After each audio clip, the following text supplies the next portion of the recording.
आप सभी को नमस्कार।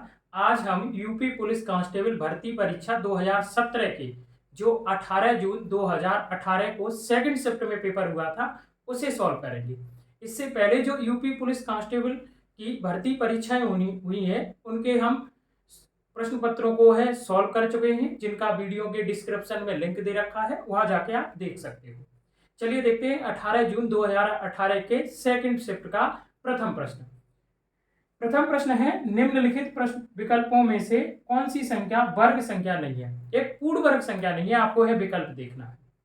तो मैंने देखा कि इस प्रश्न में है जो चारों आपका ऑप्शन दे रखे उसके लास्ट में 25 है। तो जब भी किसी संख्या के लास्ट में आपको 25 दे दिया हो और वो आपको पता करना हो कि पूर्ण वर्ग है कि नहीं, तो आप क्या करो कि उसे 25 को हटा दो। ये मैंने 25 हटा दिया, अब बचा क्या 56। तो 56 के अब आपको दो ऐसे फैक्टर करने हैं जो लगातार हो या उनमें डिफरेंस 1 हो। तो क्या हो जाएंगे 56 के 7 और 8 7 56। अगर लगातार गुणनखंड हो जाते हैं जिनमें डिफरेंस 1 हो तो इसका मतलब ये संख्या पूर्ण वर्ग है, और नहीं होते तो ये पूर्ण वर्ग नहीं थी। चलिए बी चेक करते हैं। 25 को हटाओ, 72 के दो फैक्टर करना, 8 और 9 हो जाएंगे। लगातार है, एक अंतर है, इसका मतलब ये भी एक पूर्ण वर्ग संख्या है। यहां पर 25 हटाओ, 36 के दो लगातार फैक्टर करना, नहीं होंगे, तो ये एक पूर्ण वर्ग संख्या नहीं है। तो हमारा जो प्रश्न नंबर 1 का है उत्तर होगा वो ऑप्शन नंबर सी सही होगा। जो सी ऑप्शन में संख्या दी रखी है पूर्ण वर्ग संख्या नहीं है, परफेक्ट स्क्वायर नंबर नहीं है। चलो डी भी चेक कर ले रहे हैं। इसे 25 हटाओ, 90 के आप फैक्टर करना, 9 और 10 लगातार संख्या है, 9 और 10 का गुणा 90 होता है, तो ये भी एक पूर्ण वर्ग संख्या है। तो प्रश्न नंबर 1 का जो ऑप्शन सही होगा वो ऑप्शन नंबर सी सही होगा। चलिए देखते हैं प्रश्न नंबर 2। प्रश्न नंबर 2 है, निम्नलिखित समीकरण का हल निकालने। निम्नलिखित समीकरण का हल निकालने हेतु सर्वाधिक उचित विकल्प का चयन करें। अब मैं आपको बता दूं कि इस प्रश्न में है बोर्ड मास के नियमों का है फॉलो नहीं किया गया, यानी कि बोर्ड मास के नियम से ये प्रश्न है सॉल्व नहीं किया गया। जो उचित आपका है लगा है वही नियम लगा दिया है। तो जैसे मैं इसे सॉल्व करके बताता हूं। पहले तो प्रश्न क्या है, प्रश्न है कि 80 भाग 5 गुणा 26 माइनस 8 भाग 3 और फिर भाग 12। तो यहाँ बोर्ड मास का नियम फॉलो नहीं किया गया है, तो हम डायरेक्ट 5 का भाग है 80 में दे देंगे, 16 आ जाएगा।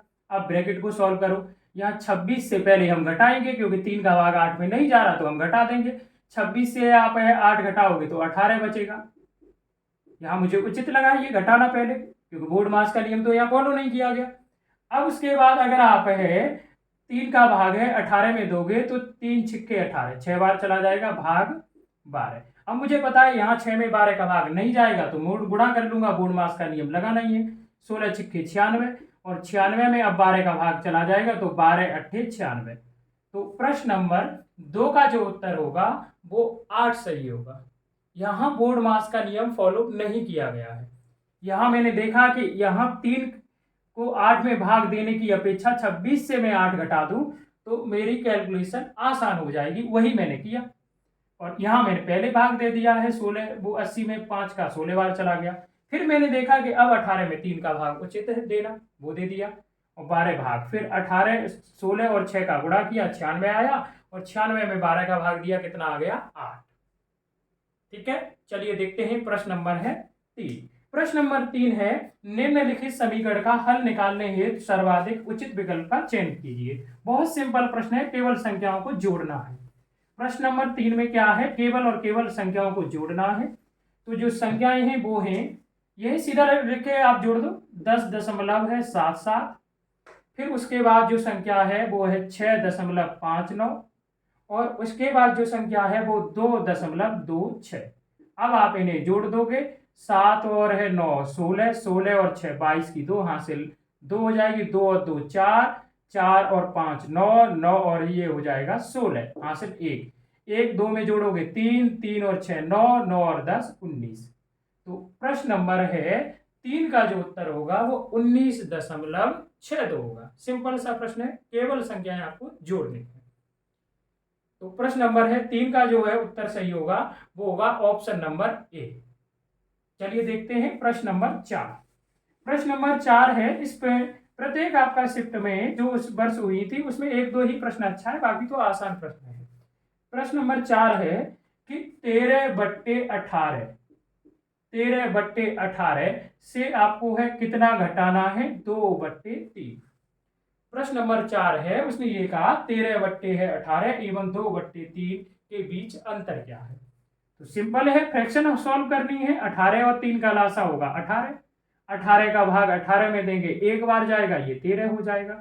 3 का भाग 18 में देंगे, 6 बार चला जाएगा, और 6 का गुणा 2 में करेंगे, 6 दूनी 12। तो इसका जो उत्तर आ जाएगा वो 1/18 आ जाएगा।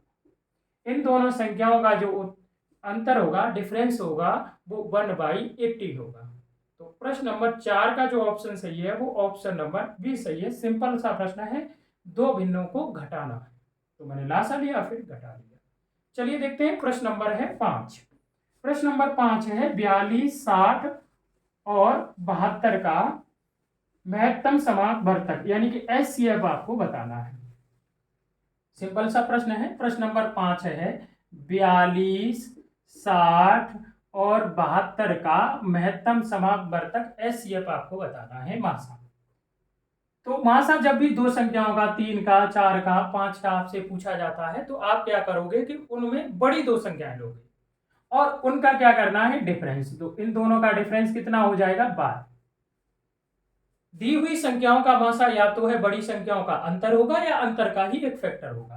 तो इनका अंतर 12 आया, 12 का भाग 42 में नहीं जाएगा, तो ये तो मासा नहीं होगा, क्योंकि मासा क्या होती है, बड़ी से बड़ी संख्या जो दी हुई संख्याओं को पूर्णतः विभाजित कर दे। तो 42 12 से नहीं डिवाइड हो रहा, तो ये नहीं होगा।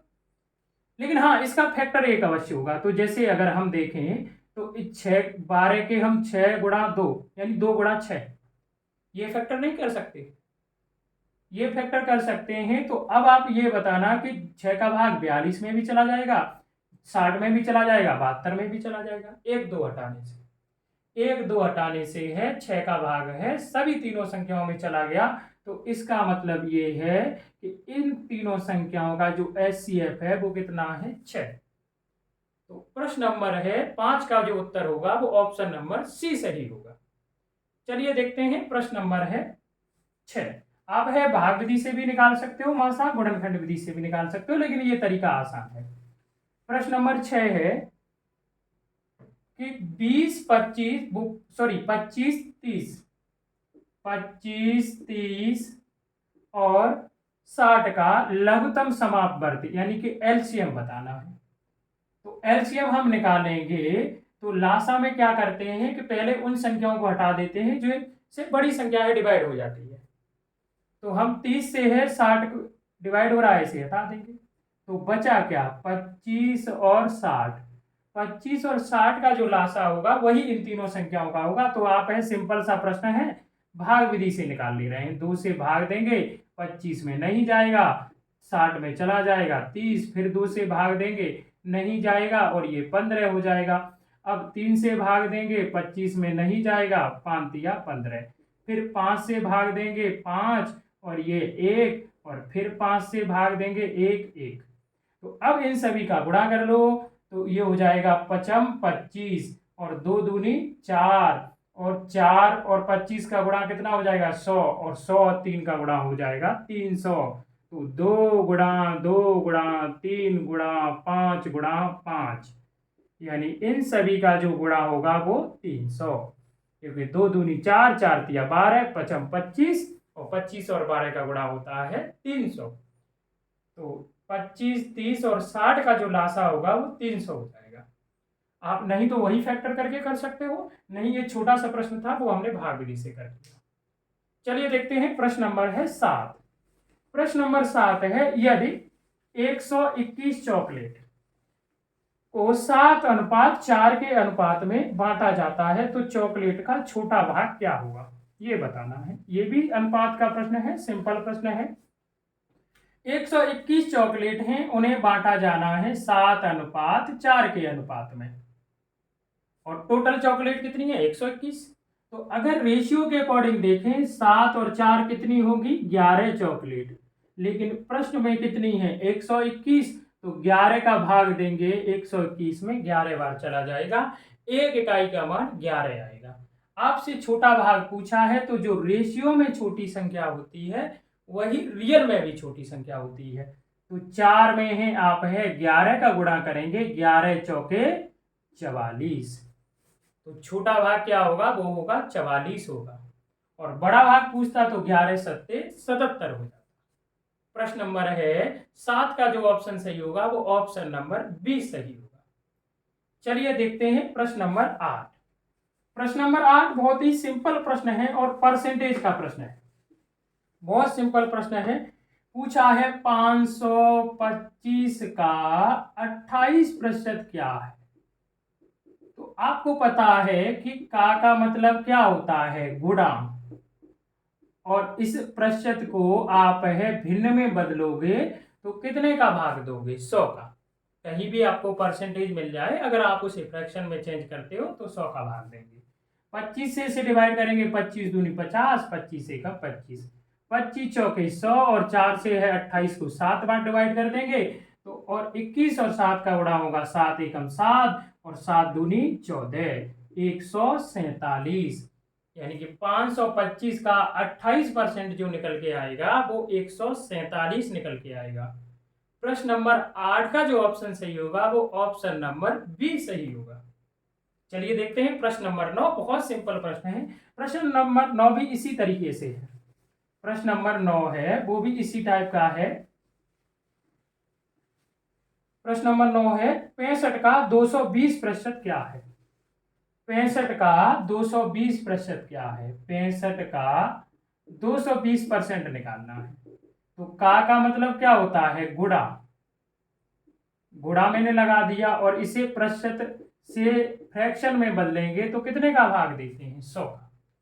सीधा सीधा है, का मतलब गुणा और परसेंटेज दे रखा है उसे फ्रैक्शन में बदलेंगे तो 100 का भाग दे देंगे। अब आप है इसे सॉल्व कर लो। 0 से 0 कैंसिल, 2 से है 22 11 और 2 से 5 और 5 से डिवाइड करोगे 13 और 13 और 11 का गुणा करोगे तो कितना आ जाएगा, 143। 13 और 11 का गुणा करोगे 143। तो 65 का 220% जो होगा वो होगा 143, 143, 143। तो प्रश्न नंबर है 9 का जो ऑप्शन सही होगा वो ऑप्शन नंबर सी, 143। चलिए देखते हैं प्रश्न नंबर 10। प्रॉफिट लॉस का प्रश्न है। किसी वस्तु को 693 रुपए में बेचकर स्मृत को 26% का लाभ होता है। स्मृत ने कितने रुपए में उस वस्तु को खरीद की थी। यानी कि आपको विक्रय मूल्य दे रखा है, वस्तु का क्रय मूल्य पूछा है और लाभ परसेंट दे रखी है।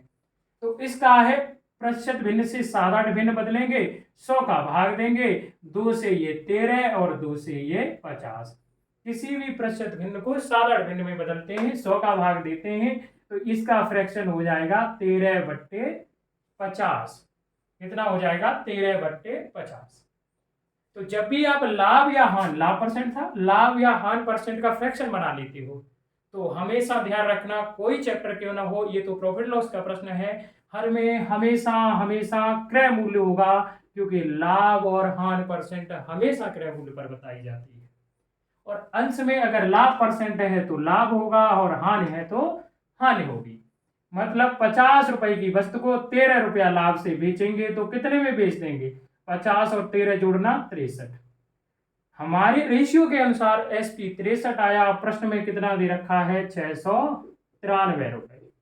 अगर भाग देंगे तो 63 एकम 63, 6 बचेगा, 63 एकम 63। एक इकाई का मान आ जाएगा 11 रुपए।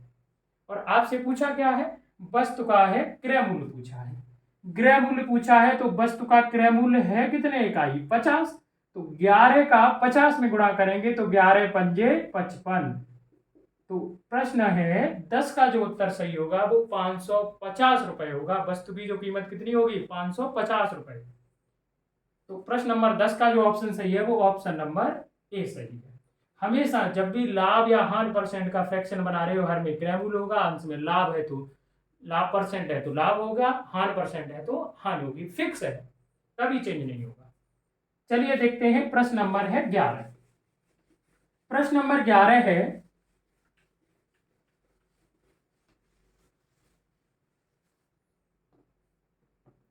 14% की छूट पर एक खिलौने की बिक्री 215 रुपए में की गई। खिलौने का अंकित मूल्य क्या है? खिलौने पर छूट कितने की दी गई? 14% की दी गई। और 14% का आप फ्रैक्शन बनाओगे, 100 का भाग दोगे, 2 से डिवाइड करेंगे, 7 2 से 50, 7/50। ये फ्रैक्शन बन गई 14% है छूट की। तो आप ध्यान रखना कि जब भी आप छूट परसेंट की फ्रैक्शन बनाते हो, डिस्काउंट का फ्रैक्शन बनाते हो, कोई भी चैप्टर क्यों ना हो, आप ये बताओ छूट किस पे दी जाती है? अंकित मूल्य पर। अंकित मूल्य पर ही तो छूट दी जाती है। और अंकित मूल्य पर छूट दी जाती है तो अंक, जब भी आप छूट परसेंट का फ्रैक्शन बनाओगे तो हर में अंकित मूल्य होगा, फिक्स है, क्योंकि छूट अंकित मूल्य पर दी जाती है, हर में अंकित मूल्य होगा। और अंश में क्या होगी? छूट होगी, ये छूट है, डिस्काउंट है। जब भी आप कहीं भी किसी भी चैप्टर में छूट परसेंट का फ्रैक्शन बनाते हो, हर में अंकित मूल्य होगा और अंश में छूट होगी। अगर मैं यहां देखूं तो 50 रुपए अंकित मूल्य वाली वस्तु को 7 रुपया छूट से बेचा जा रहा है, तो कितना होगा सेलिंग प्राइस एसपी? 50 से 7 घटा दोगे, 43 रुपए में बेच दिया। जबकि प्रश्न में कितने में बेचा गया है? 215 में बेचा गया है। एक इकाई का मान कितना आ जाएगा? 5 आ जाएगा, क्योंकि 43 पंजे 215 होता है, या 3 में 5 का गुणा करेंगे तभी 5 आएगा। एक इकाई का मान 5 आ गया। आपसे अंकित मूल्य पूछा है, अंकित मूल्य कितने इकाई है? 50 इकाई है। 50 में है 5 का गुणा करेंगे तो कितना आ जाएगा? 250 रुपए। वस्तु का जो अंकित मूल्य आएगा वो कितना आएगा? 250 रुपए।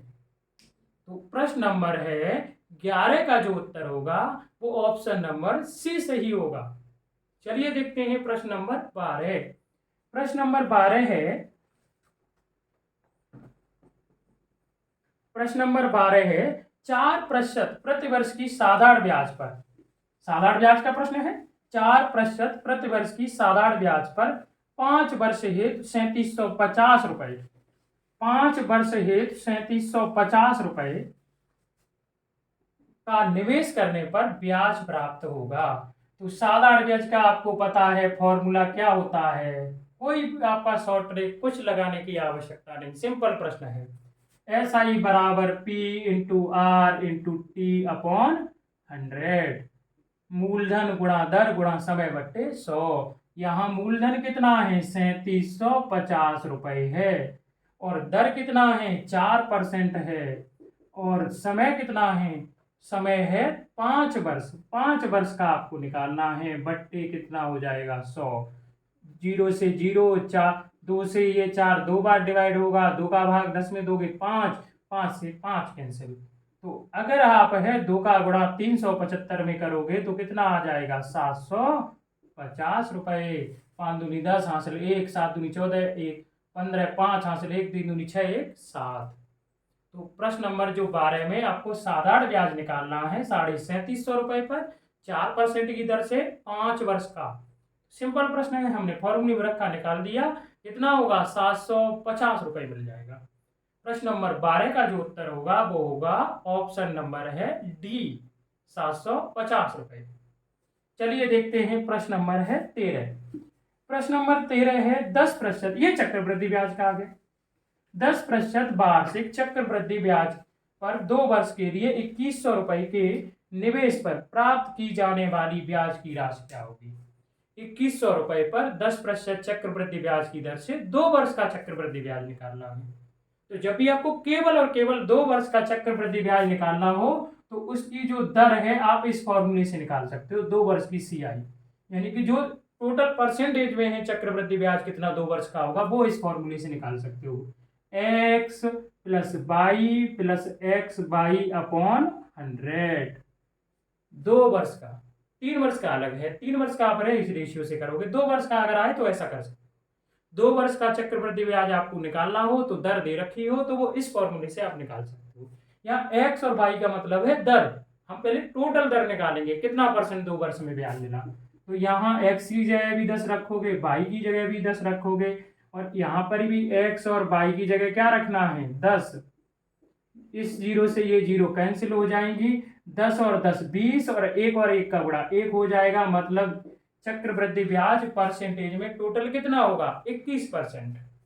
अब आपको रुपए में बताना है तो CI निकालना है, कितने रुपए का 21% चक्रवृद्धि ब्याज टोटल मिल जाएगा 2100 रुपए का। मूलधन कितना है 2100 रुपए। 2100 रुपए पर ही तो 2 साल में टोटल 21% चक्रवृद्धि ब्याज मिलेगा। हमने टोटल परसेंटेज में कितना ब्याज मिलेगा वो निकाल लिया। ये 2 वर्ष के से आप निकाल सकते हो फॉर्मूले से। 2 जीरो से ये 2 जीरो कैंसिल हो जाएंगे, 21 का गुणा हो जाएगा 441। हमेशा आप है इस फॉर्मूले से 2 वर्ष का परसेंटेज में चक्रवृद्धि ब्याज निकाल सकते हो, और जब परसेंटेज में टोटल ब्याज निकल के आ जाएगा तो वो मूलधन पर ही तो मिलेगा, मूलधन का हम निकाल देंगे। तो प्रश्न नंबर है 13 का जो चक्रवृद्धि ब्याज है या उत्तर आपका जो आएगा वो 441 ब्याज मिलेगा CI। तो प्रश्न नंबर 13 का जो उत्तर सही होगा ऑप्शन नंबर डी सही होगा। समझ आया होगा। इस फॉर्मूले से आप टोटल परसेंटेज में कितना ब्याज मिलेगा वो निकालना है, और फिर रुपए में निकालने के लिए वो टोटल परसेंट मूलधन का ही तो होगा, आप निकाल दोगे तो कितना आ जाएगा 441 रुपए। चलिए देखते हैं प्रश्न नंबर है 14। प्रश्न नंबर 14 है मिताली और जुनल। मिताली और जुनल ने क्रम से 336 रुपए, 336 रुपए एवं 231 रुपए एक कारोबार में निवेश किए, परंतु मिताली ने कुछ महीनों के बाद पैसे वापस निकाल लिए। 12 महीनों के समापन पर मिताली और जुनल द्वारा आपस में बांटे गए लाभ का अनुपात 2:3 है, तो मिताली ने कितने महीने बाद अपने पैसे वापस लिया होगा। तो इससे पहले जो फर्स्ट शिफ्ट का जो हमने पेपर सॉल्व किया है उसमें भी इस टाइप का प्रश्न था, संख्याएं चेंज थी, सेम प्रश्न आया है। यहाँ क्या है, मिताली है और क्या है, जुनल है। तो पहले तो हम ये अपने अनुसार निकालेंगे कि इनके लाभ का अनुपात क्या होगा। साझेदारी का प्रश्न है, तो जब भी 2 या 3 व्यक्तियों में कोई कारोबार हो रहा है साझेदारी में, तो उनके लाभ का अनुपात होगा किसने कितनी पूंजी लगाई, कितने समय तक लगाई। तो मिताली ने कितने रुपए लगाए हैं 336, और इसका टाइम नहीं पता कितने समय तक लगाए हैं, कितने समय बाद निकाल लेगी। मान लिया x महीने बाद ये वापस ले, तो लाभ का जो अनुपात होता है किसने कितने रुपए लगाए कितने समय तक, मिताली का, ये लाभ हो जाएगा।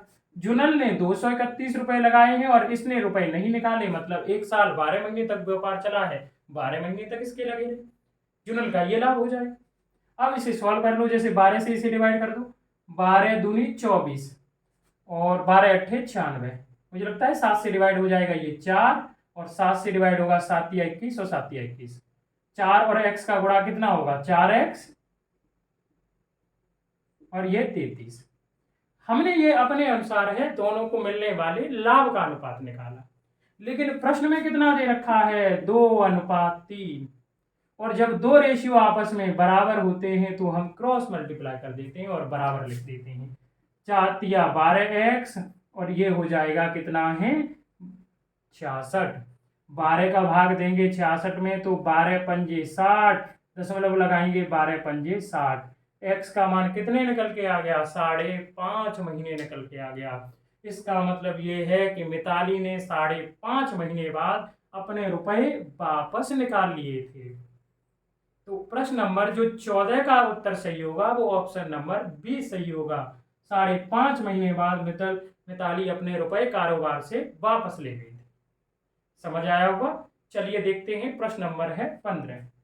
प्रश्न नंबर 15 है 14,31 एवं एक अन्य संख्या का औसत 30 है। 14,31 एवं एक अन्य संख्या का औसत 30 है। तीसरी संख्या क्या है?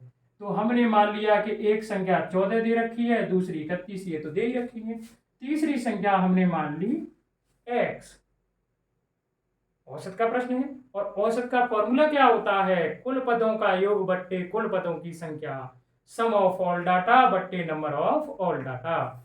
तो हम इनका अगर अपने अनुसार औसत निकालना चाहें तीनों संख्याओं का तो क्या होगा 14 + 31 + x बट्टे 3, क्योंकि तीनों संख्याओं के सिंपल तरीके से कर लो, छोटा सा प्रश्न है, तीनों संख्याओं का जोड़ेंगे 3 का भाग दे देंगे, ये औसत निकल के आ गया। लेकिन प्रश्न में कितना है 30, बराबर रख दिया। अब आगे सॉल्व कर लो, 3 का गुणा 30 में होगा और 14 31 जुड़ जाएंगे, ये कितने हो जाएंगे 45 + x और 3 का है 30 में गुणा होगा, 3 × 9 90, 45 को आप उधर ले जाओगे 90 से माइनस हो जाएंगे तो x का मान कितना निकल के आ गया 45 निकल के आ गया। तो जो संख्या तीसरी है, जो पता नहीं है, वो संख्या कितनी है? 45 होगी। वो संख्या कितनी होगी? 45। तो प्रश्न नंबर 15 का जो ऑप्शन सही होगा वो ऑप्शन नंबर डी सही होगा। तीसरी संख्या जो 15 का उत्तर होगा वो क्या होगा? 45 होगा। चलिए देखते हैं प्रश्न नंबर है 16। प्रश्न नंबर 16 है, ये टाइम एंड वर्क का प्रश्न है। प्रश्न नंबर 16 है वो है टाइम एंड वर्क का प्रश्न। व्यक्ति ए 90 मिनट में किसी कार्य को कर लेता है। व्यक्ति ए है वो 90 मिनट में किसी कार्य को कर लेता है, और व्यक्ति बी है, जबकि व्यक्ति बी को वही काम पूरा करने में 54 मिनट लगते हैं। कितने मिनट लगते हैं? 54 मिनट लगते हैं। दोनों एक साथ मिलकर काम को पूरा करने में कितना समय लगाएंगे? दोनों एक साथ करें तो कार्य कितना हो जाएगा? टाइम एंड वर्क में क्या होता है? हम कार्य मानते हैं, क्योंकि कार्य तो दिया नहीं होता। और कार्य क्या होता है? दिए हुए समय का लासा। 90 और 54 का लासा हो जाएगा 270। 270 कार्य है, ये 90 दिन में मिनट में अकेले कर देता है, तो 1 मिनट में कितना करेगा? 0 से 0 कैंसिल, 9 या 27। 270 कार्य है, बी अकेला 54 मिनट में कर देता है, तो 27 से ये 10 बार, 27 से 2 बार, ये 5। 54 का भाग 270 में देंगे, 5 बार चला जाएगा। ए का 1 मिनट का कार्य है 3 आ गया, और बी का 1 मिनट का कार्य कितना आ गया? 5। दोनों का हमने 1-1 मिनट है का कार्य निकाल लिया। 270 कार्य है, दोनों मिलके कार्य करेंगे तो 1 मिनट में कितना कार्य करेंगे? 8। 2 से भाग दोगे 4, 2 से भाग दे दोगे 2 एकम 2, 2 तिया 6, 2 पंजे 10, 135। फिर आप क्या है कि इसमें है 4 का भाग दे दो, तो 4 तिया 12, यहां से ले 4 तिया 12, तो ये तो हो गया कितना है? मिनट इतना हो जाएगा, इतना मिनट। और बचेगा कितना? 4 तिया 12 और 4 तिया 12, 3/4। इसे आप सेकंड में चेंज करोगे तो 1 मिनट में 60 सेकंड होती हैं, तो 15 चौके 60, तो 33 मिनट और 15 तिया 45 सेकंड। कितना हो जाएगा? 33 मिनट 45 सेकंड। 4 का भाग 135 में दिया, 33 बार कंप्लीट चला गया, इसका मतलब 33 मिनट, और बचा क्या? 3, तो 3/4, और 3/4 को मिनट को मैंने सेकंड में चेंज कर दिया, तो दोनों मिल जाए तो 33 मिनट 45 सेकंड में कार्य समाप्त हो जाएगा। तो प्रश्न नंबर 16 का जो उत्तर सही होगा वो ऑप्शन नंबर सी सही होगा। चलिए देखते हैं प्रश्न नंबर 17। ललिता 6 मीटर प्रति सेकंड चल सकती है अथवा 25 मीटर प्रति सेकंड पर साइकिल चला सकती है। यातायात के दोनों माध्यम का प्रयोग करते हुए उसे 650 मीटर की दूरी तय करने में 45 सेकंड लगते हैं। ललिता ने कितने समय तक साइकिल चलाई? प्रश्न ये कह रहा है कि वो 6 मीटर प्रति सेकंड की चाल से चल सकती है और 25 मीटर प्रति सेकंड की चाल से है साइकिल चला सकती है। अगर मैंने माना कि वो 6 मीटर प्रति सेकंड की चाल से है चल सकती है, तो इसे 25 को मैं ये 6 मीटर प्रति सेकंड प्लस 19 मीटर प्रति सेकंड नहीं लिख सकता। मैंने ये मान लिया कि उसकी पैदल की चाल और साइकिल की चाल समान है, और वो कितनी है? 6 मीटर प्रति सेकंड। वो पैदल भी 6 मीटर प्रति सेकंड चलती है और साइकिल भी 6 मीटर प्रति सेकंड की चाल से चलाती है। तो आप ये बताओ, अगर वो दोनों साधनों से समान चाल से चलती है और वो चाल कितनी है? 6 मीटर, तो 45 सेकंड में कितनी दूरी तय करती? तो दूरी बराबर क्या होता है? चाल गुणा समय। तो चाल 6 मीटर प्रति सेकंड है, समय 45 सेकंड है, तो 270 मीटर की दूरी तय करती है। लेकिन उसने जो दूरी कवर की है वो कितनी कवर की है? 650 मीटर दूरी तय की है। कितनी दूरी कवर की है? 650। अगर लेकिन यदि वो समान चाल से यानी 6 मीटर प्रति सेकंड चाल से चलती और 6 मीटर प्रति सेकंड की चाल से ही साइकिल चलाती, तो 45 सेकंड में 270 मीटर दूरी तय करती, लेकिन उसने रियल में 650 मीटर की दूरी तय की है, तो कितने मीटर दूरी अधिक एक्स्ट्रा तय की है? 380 मीटर। 650 से 270 आप घटा दो। अब ये जो दूरी एक्स्ट्रा तय की है वो किसकी वजह से? साइकिल की जो चाल है वो 19 मीटर प्रति सेकंड अधिक है, इसकी वजह से। 1 सेकंड में वो साइकिल से 19 मीटर प्रति सेकंड है अधिक चली है। तो 1 सेकंड में 19 मीटर अधिक चली है, तो 380 मीटर की दूरी इसने 19 मीटर प्रति सेकंड की दर से जितने समय में तय की होगी उतने ही समय तक उसने साइकिल चलाई है। तो समय बराबर होता है दूरी बट्टे 4। 380 में हम 19 का भाग दे देंगे, 19 दूनी 38, इसका मतलब 20 सेकंड तक ललिता ने साइकिल चलाई है। कितने सेकंड तक? 20 सेकंड तक ललिता ने साइकिल चलाई है। तो 45 सेकंड कुल समय लगा है, तो 25 सेकंड तक वो पैदल चली है। तो प्रश्न नंबर है 17 का जो उत्तर होगा वो ऑप्शन नंबर बी सही होगा, 20 सेकंड। समझ आया होगा। चलिए देखते हैं प्रश्न नंबर 18। प्रश्न नंबर 18 है, एक कमरे की लंबाई चौड़ाई और ऊंचाई, एक कमरे की लंबाई चौड़ाई और ऊंचाई का अनुपात, एक कमरे की लंबाई और चौड़ाई और ऊंचाई का जो अनुपात है वो 5:4:2 है। 5:4:2 है। यदि एक नए कमरे में लंबाई को 40% से और चौड़ाई को 25% से बढ़ाया जाता है तो कमरे की चारों दीवारों के कुल क्षेत्रफल को समान रखने हेतु कमरे के आयतन में क्या बदलाव करना होगा। अगर चारों दीवारों के क्षेत्रफल को समान रखना है तो कमरे के आयतन में क्या बदलाव करना होगा। और कमरे की लंबाई चौड़ाई का ये रेशियो दे रखा है। और प्रश्न में उसने कहा क्या है कि लंबाई को 40% बढ़ाया गया है, चौड़ाई को 25% बढ़ाया गया है। जब लंबाई और चौड़ाई दोनों भुजाओं को बढ़ाया गया है और चारों दीवारों का जो क्षेत्रफल है वो समान है, इसका मतलब यह है कि ऊंचाई को कम किया गया होगा। तो नई ऊंचाई क्या होगी, अगर वो हमें पता चल जाए तो हम जो आयतन को कितने % आपका है बढ़ाना है वो हम बता सकते हैं। तो ये रेशियो है, और रेशियो का जब भी आपको परसेंटेज निकालना हो तो 100 या 10 का आप गुणा कर सकते हो। वैसे हमेशा 100 का गुणा करना है, लेकिन यहाँ 10 का गुणा करने पर काम चल जाएगा, हम 10 का गुणा कर देंगे। अनुपात में किसी भी समान संख्या का गुणा कर दो, कोई इफेक्ट नहीं पड़ता। लंबाई 50 है और इसका लंबाई का कितना % बढ़ाया गया है? 40%। 50 का 40% आप निकालोगे तो सीधा गुणा कर देते हैं, 50 गुणा 40/100, क्योंकि प्रतिशत भिन्न को साधारण भिन्न में बदलेंगे 100 का भाग देंगे।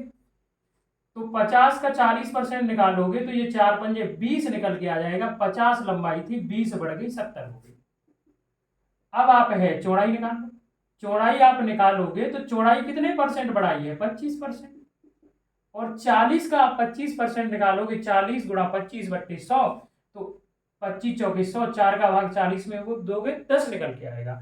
चौड़ाई कितनी बढ़ गई? 10। 40 थी, 10 बढ़ गई, कितनी हो जाएगी? 50। नई ऊंचाई कितनी है?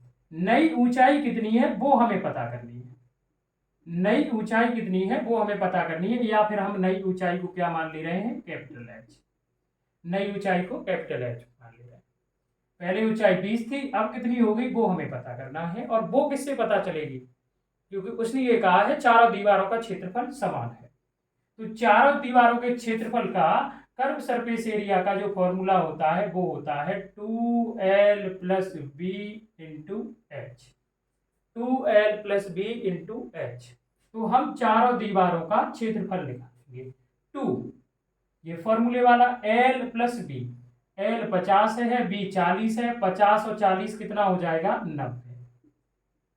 और h कितनी है? 20। ये हमने क्षेत्रफल निकाल लिया चारों दीवारों का इन भुजाओं से। अब हम क्या करेंगे कि नई भुजाएं जो है उनसे भी है चारों दीवारों का क्षेत्रफल निकालेंगे। फॉर्मूला यही लगना है, 2l + b। नई लंबाई है वो 70 है, चौड़ाई है 50 है, 70 और 50 को आप ऐड करोगे तो कितना हो जाएगा? 120। और नई ऊंचाई हमने क्या मान रखी है? h। तो हमने ये नई भुजाओं से है चारों दीवारों का क्षेत्रफल निकाल लिया। और उसने क्या कहा है कि चारों दीवारों का क्षेत्रफल समान है।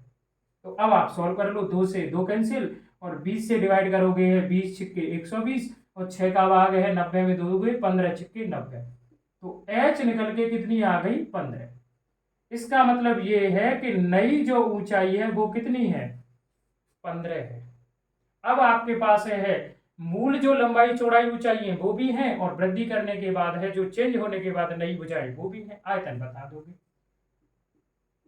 घनाभ का आयतन का फॉर्मूला होता है LBH, लंबाई गुणा चौड़ाई गुणा ऊंचाई। इन सभी का गुणा कर लो, 4 पंजे 20 और 20 दूनी 40 और 3 जीरो और आप रख दोगे, यानी कि इसका जो आयतन होगा वो 40,000 होगा। अब नई भुजाओं से है हम आयतन निकालेंगे। नया आयतन क्या होगा, इनका गुणा 70 और 50 का गुणा करेंगे, 5 सत्ते 35, 3500 हो जाएगा। 3500 में आप 15 का गुणा करोगे तो ये जो निकल के आ जाएगा 52,500। 3500 और 15 का गुणा करोगे तो 52,500। पुराना आयतन 4000 था, वो 40,000 था, नया आयतन 52,500 आ गया। कितने की वृद्धि हुई, 12,500 की। और किस पर आप बताओगे, 40,000 पर बताओगे। तो जिसके अकॉर्डिंग हम परसेंटेज बताते हैं हमें उसी का मान रखते हैं। 40,000 पर वृद्धि हुई है और कितने की हुई है, 12,500 की। साधारण भिन्न बनेगा, परसेंटेज चेंज करेंगे, 100 का गुणा कर लेंगे। अब आप 4 का भाग है 125 में दोगे तो 31.25% आ जाएगा।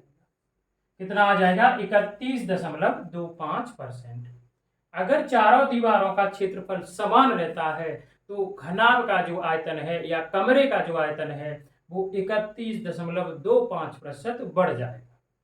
तो प्रश्न नंबर है 18 का जो ऑप्शन सही होगा, ऑप्शन नंबर बी, 31.25% की बढ़ोतरी होगी।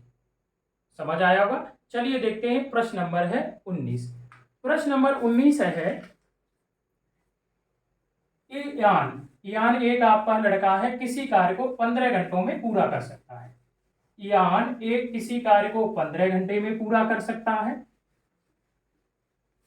जबकि मानस को उसी काम को करने में 21 घंटे लगते हैं। मानस को उसी काम को करने में कितने घंटे लगते हैं, 21 घंटे लगते हैं।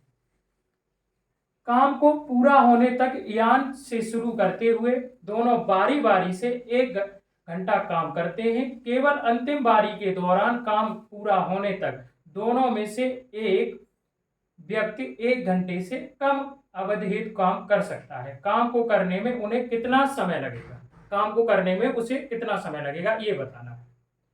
यान है कार्य को कितने समय में कर सकता है, वो कर सकता है 15 घंटे में। यान कितने घंटे में कर सकता है, 15 घंटे में। और मानस उस कार्य को कितने घंटे में कर सकता है, 21 घंटे में अकेले कर सकता है। अब एक ही कार्य को कर रहे हैं तो वो कॉमन कार्य हम मानेंगे। तो जब भी आप टाइम एंड वर्क में कार्य मानते हैं तो दिए गए समय का लासा लेते हैं। तो 15 और 21 का जो लासा हो जाएगा वो हो जाएगा 105। 105 कार्य है, ये 15 घंटे में कर लेता है तो 15 सत्ते 105, 7 कार्य घंटे में करेगा। और 105 कार्य है 21 घंटे में कर लेता है, 21 पंजे 105, 1 घंटे में 5 कार्य करेगा। अब दोनों बारी बारी से कार्य करते हैं।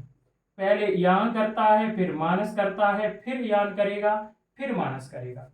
तो ये बताना कि पहले घंटे है यान काम करेगा तो 7 कार्य कर देगा, दूसरे घंटे मानस करेगा 5 कार्य कर देगा, फिर यही क्रम चलेगा।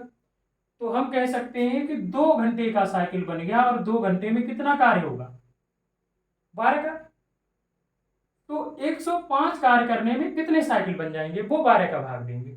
12 अट्ठे 96 और 12 लिम्बा 108, ज्यादा चला जाएगा। इसका मतलब ये है कि 12 अट्ठे 96, 8 साइकिल बन जाएंगे। और एक साइकिल कितने का है, 2 घंटे का है तो 16 घंटे लगेंगे। 16 घंटे में 8 साइकिल कंप्लीट हो जाएंगे। और एक साइकिल में कितना कार्य हो रहा है, 12। इसका मतलब 96 कार्य हो गए।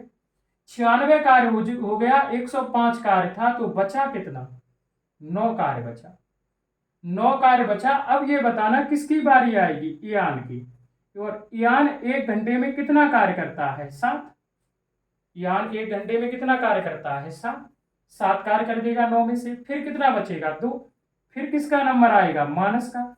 और मानस 2 कार्य को कितने समय में करेगा, 1 घंटा तो नहीं लेगा, 2/5 घंटे। 2/5 घंटे। अगर इसे मिनट में हम चेंज करते हैं तो 60 का गुणा कर देंगे, क्योंकि 12 पंजे 60, तो 12 दूनी यानी कि 24 मिनट में ये करेगा, 1 घंटे से कम समय।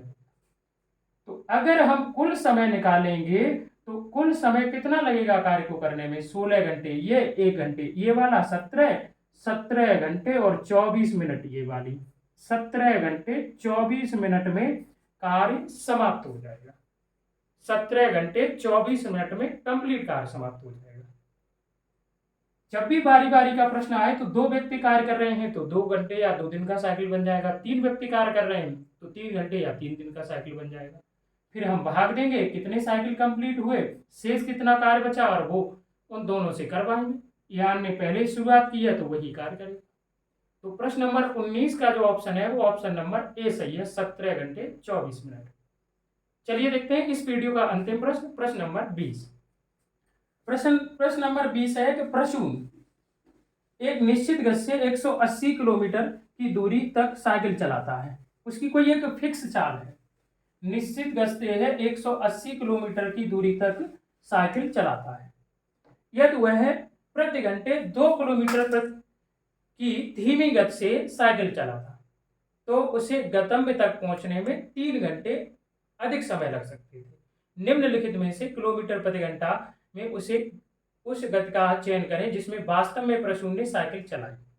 प्रश्न ये है कि प्रसून 180 किलोमीटर की दूरी कवर कर रहा है, वो कोई एक सामान्य चाल से साइकिल चला रहा है, लेकिन क्या किया कि उसने अपनी स्पीड है 2 किलोमीटर प्रति घंटा कम कर दी, जिसकी वजह से उसे दूरी को तय करने में कितने घंटे अधिक लगे, 3 घंटे।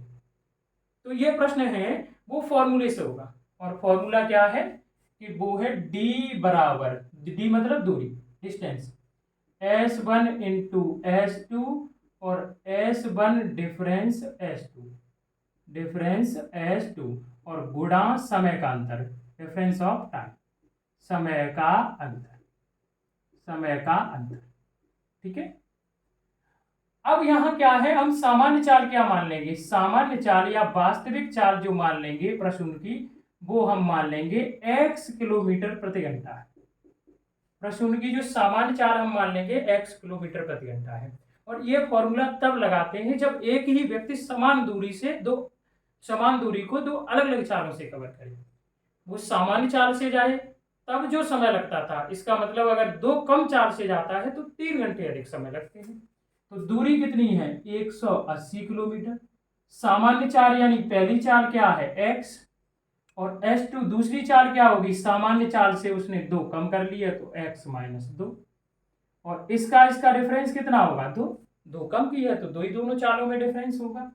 समय का अंतर कितना होगा, 3 घंटे, 3 घंटे अधिक लग रहे हैं तो वही समय का डिफरेंस होगा। 3 से इसे डिवाइड करेंगे तो 3 छक्के 18 और 2 का इधर गुणा करेंगे तो 120 और x गुणा x माइनस 2। अगर इसका हम अंदर गुणा करते हैं तो द्विघात समीकरण बनेगा। तो इसे थोड़ा शॉर्ट करने के लिए x का मान यानी सामान्य चाल ही तो हमें बतानी है, और वो ऑप्शन में दे रखी है। 4 ऑप्शन आपके सामने हैं, चारों में से जिस ऑप्शन यानी जो भी x का मान x के स्थान पर है ऑप्शन रखेंगे और 120 आ जाएगा वही सही होगा। जैसे पहला ऑप्शन है वो है 9, अगर 9 यहाँ रखता हूं, यहाँ 9 रखूंगा 7 हो जाएगा, 9 7 63, 120 नहीं आया, 9 नहीं सही है। दूसरा ऑप्शन बी है वो 10 है, 10 यहाँ रखोगे और यहाँ 10 रखो, 10 2 घटाओगे 8 और 8 और 10 का गुणा 80 नहीं आएगा। तीसरा ऑप्शन है वो है 12 यहाँ रखो और 12 यहाँ रखोगे तो 2 आप घटा दोगे कितना हो जाएगा 10, और 12 और 10 का गुणा 120 होगा। इसका मतलब ये है कि उस प्रसून की जो सामान्य चाल है वो 12 किलोमीटर प्रति घंटा है। तो प्रश्न नंबर है 20 का जो उत्तर होगा वो ऑप्शन नंबर सी सही होगा, 12 किलोमीटर प्रति घंटा। आपको सभी प्रश्न समझ में आए होंगे। चलिए मिलते हैं अगली वीडियो में, धन्यवाद।